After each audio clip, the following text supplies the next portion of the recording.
Assalamualaikum warahmatullahi wabarakatuh. Nama saya Novia Ristiani, MPM 1913-03. Saya dari kelas Ganjil dengan mata kuliah Teori Hukum dan Konstitusi. Di sini saya akan menjelaskan tentang prinsip check and balance. Check and balance merupakan prinsip ketatanegaraan yang menghendaki agar kekuasaan legislatif, eksekutif, dan yudikatif sama-sama sederajat dan saling mengontrol satu sama lain. Dengan prinsip check and balance, kekuasaan negara dapat diatur, dibatasi, serta dikontrol dengan sebaik-baiknya, sehingga penyalahgunaan kekuasaan oleh aparat penyelenggara negara maupun pribadi yang sedang menduduki jabatan lembaga negara dapat dicegah dan ditanggulangi. Selain itu juga untuk menghindari terpusatnya kekuasaan pada seseorang atau sebuah institusi, karena dengan mekanisme seperti ini antara institusi yang satu dengan yang lain akan saling mengontrol atau mengawasi, bahkan saling mengisi. Adapun pasal-pasal Undang-Undang Dasar Negara Republik Indonesia 1945 sebagai bentuk implementasi dari prinsip check and balance. Di antaranya adalah sebagai berikut. Yang pertama ada pasal 1 ayat 2 yang semula berbunyi, kedaulatan adalah di tangan rakyat dan dilakukan sepenuhnya oleh Majelis Permusyawaratan Rakyat. Setelah dilakukan amandemen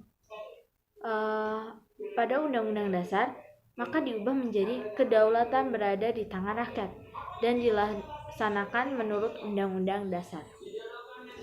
Dengan demikian, pelaksanaan kedaulatan rakyat tidak lagi sepenuhnya oleh lembaga negara yaitu MPR, tetapi melalui cara-cara dan oleh berbagai lembaga negara yang ditentukan oleh Undang-Undang Dasar 1945. Berkaitan dengan hal tersebut, setelah dilakukan amandemen terhadap Undang-Undang Negara Republik Indonesia tahun 1945, MPR tidak lagi menduduki sebagai lembaga tertinggi dan pemegang kedaulatan rakyat tertinggi.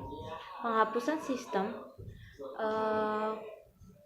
lembaga tertinggi negara adalah upaya logis untuk keluar dari perangkap ketatanegaraan yang hancur dan menciptakan mekanisme check and balance di antara lembaga-lembaga negara.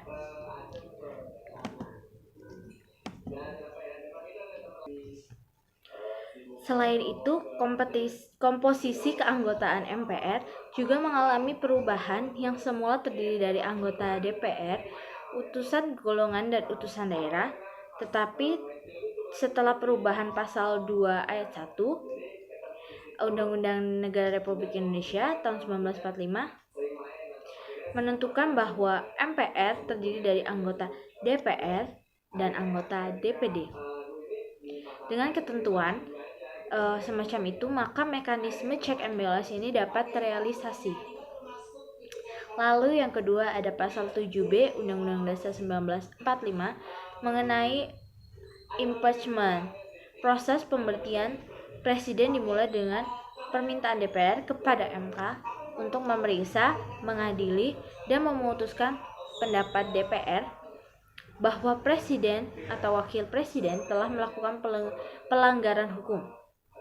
Pelanggaran hukum yang dimaksud berupa pengkhianatan terhadap negara, korupsi, penyuapan, tindak pidana berat, upaya dan perbuatan tercela. Pemberhentian juga bisa diminta bila DPR mendapat presiden atau wakil presiden tidak lagi memenuhi syarat sebagai presiden atau wakil presiden. Proses impeachment selanjutnya dilakukan pada sidang pemerintahan itu harus dihadiri sekurang-kurangnya 3/4 dari anggota MPR. Presiden baru dinyatakan berhenti bila minimal 2/3 dari anggota MPR yang hadir menyetujuinya. Dalam proses di MPR ini, yang merupakan proses terakhir, presiden atau wakil presiden diberi kesempatan untuk membela diri. Dalam proses impeachment ini terjadi hubungan check and balance dalam ketiga lembaga, yakni presiden dan wakil presiden. sebagai lembaga eksekutif DPR dan MPR sebagai lembaga legislatif dan MK sebagai lembaga yudikatif. Lalu yang ketiga ada pasal 20 ayat 1. Undang-Undang Negara Republik Indonesia 1945 menyatakan bahwa DPR memegang kekuasaan membentuk undang-undang. Pasal 20 ayat 1 tersebut mengatur jelas mengenai tugas dan kekuasaan DPR. Selanjutnya pasal 20 ayat 5 yang menyatakan bahwa dalam rancangan undang-undang yang telah disetujui bersama tersebut tidak disahkan Presiden dalam waktu 30 hari semenjak rancangan undang-undang tersebut disetujui. Rancangan undang-undang tersebut sah menjadi undang-undang dan wajib diundangkan. Rumusan pasal 20 ayat 5 tersebut dapat dimaknai bahwa Presiden tidak dapat berbuat banyak dalam pengesahan undang-undang yang telah disepakati bersama. Nah, di sini terlihat prinsip check and balance antara Presiden dan DPR kurang berimbang. Prinsip check and balance antara lembaga negara yang lebih berimbang dapat dilihat pada hubungan antara kekuasaan legislatif dan yudikatif. Jika pasal 20 ayat 1 Undang-Undang Dasar Negara Republik Indonesia 1945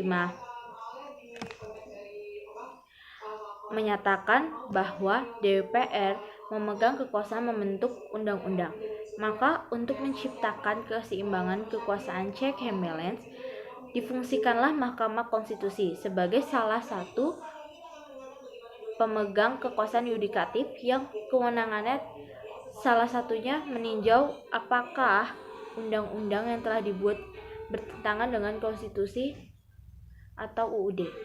Kewenangan tersebut dikenal pula dengan istilah judicial review. Baiklah, cukup sekian dari saya. Apabila ada kata-kata yang salah dan kurang berkenan di hati kalian semua dan untuk dosen, saya mohon maaf. Wassalamualaikum warahmatullahi wabarakatuh.